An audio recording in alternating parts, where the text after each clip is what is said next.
जंगल के एक कोने में बहती नदी के किनारे दो पक्के दोस्त रहते थे। सोनू खरगोश और राजा शेर का शावक। दोनों एक दूसरे से बिल्कुल अलग थे, लेकिन उनकी दोस्ती गहरी थी। वे हर दिन साथ खेलते, दौड़ते, हंसते और नई नई जगहों की खोज करते। एक दिन दोपहर को, जब सूरज चमक रहा था और नदी के किनारे ठंडी हवा बह रही थी, सोनू और राजा पानी में कंकड़ फेंकने का खेल खेल रहे थे। अचानक आकाश में एक बड़ी छाया मंडराई।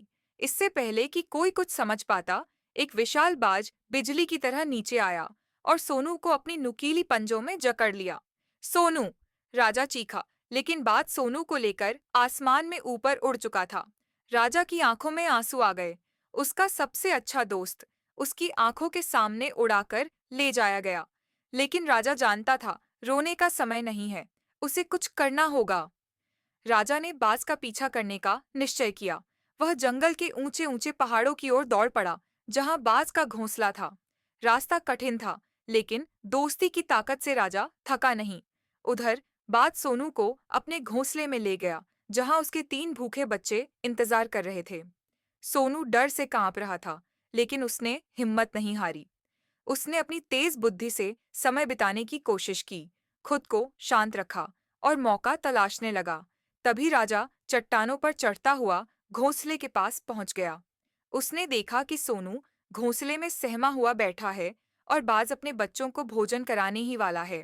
राजा ने बिना सोचे समझे छलांग लगाई और जोर से दहाड़ा।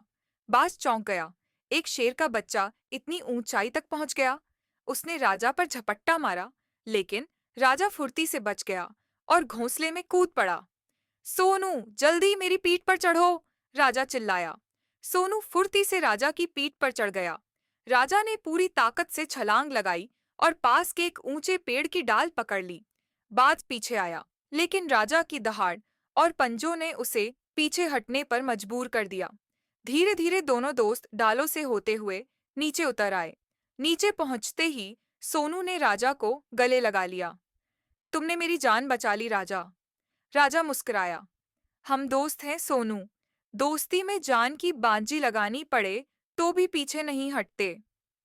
उस दिन पूरे जंगल में बस एक ही बात थी, एक बहादुर शावक और उसके छोटे से दोस्त की, जिन्होंने मौत को हराकर दिखा दिया कि सच्ची दोस्ती क्या होती है।